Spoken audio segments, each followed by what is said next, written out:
Hi, Josh Soroka here, and I'm broadcasting for Professor Brenchley's Sociology 1010 class, spring semester 2015.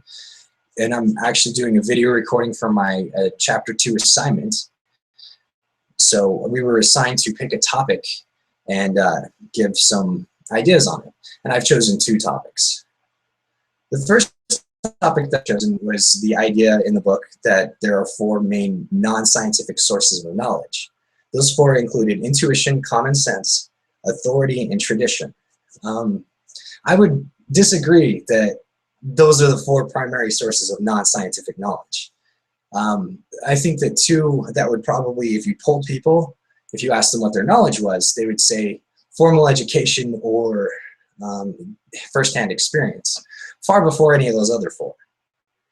So to talk about both of those for a second, I think that education is not necessarily a scientific understanding. I mean, you might argue that it is completely authority, but I would disagree for a couple of reasons. First off, in the book, it talks about authority as being a ruler king who should have some insight that we don't have, which of course is not legitimate in astrology, which is also in my mind not legitimate, because they have no way of demonstrating predicting or demonstrating any knowledge in the real world. And also professors and teachers usually include other assignments than just their authority or even the authority of the textbook. Usually you have to do independent research or you have to do some sort of project. And it doesn't necessarily have to be formally scientific. So that's why I would argue that it wouldn't fall under the science category. The second one, and the one that really rubs me wrong, is that it completely left out firsthand experience. And a lot of firsthand experience isn't scientific. I know how to play basketball and shoot a ball, and I feel like I do pretty well at that, but that has nothing to do with science, but it's something that I feel like I know. So I think that leaving out experience is doing a big disservice to non-scientific knowledge. I mean, and the question comes into play, what came first, the scientist / philosopher or the engineer?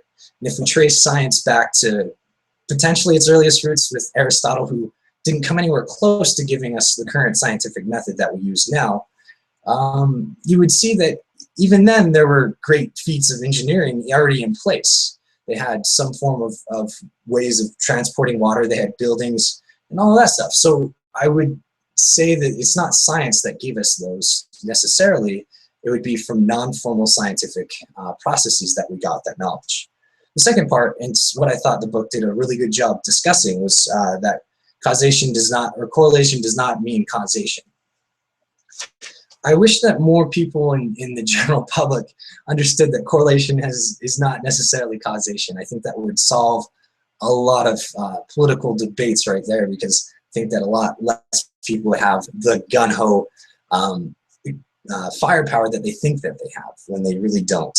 The book talked about, in order to even attempt to make a causation claim from correlating factors or variables, the book described that you A, must show correlation, that B, you must eliminate contaminating factors, and C, that temporally the independent variable has to come after the dependent variable.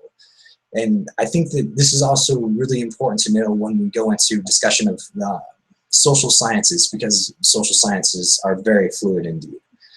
I look forward to any discussion that happens after this. I hope you guys got something out of this, and until next time, thank you.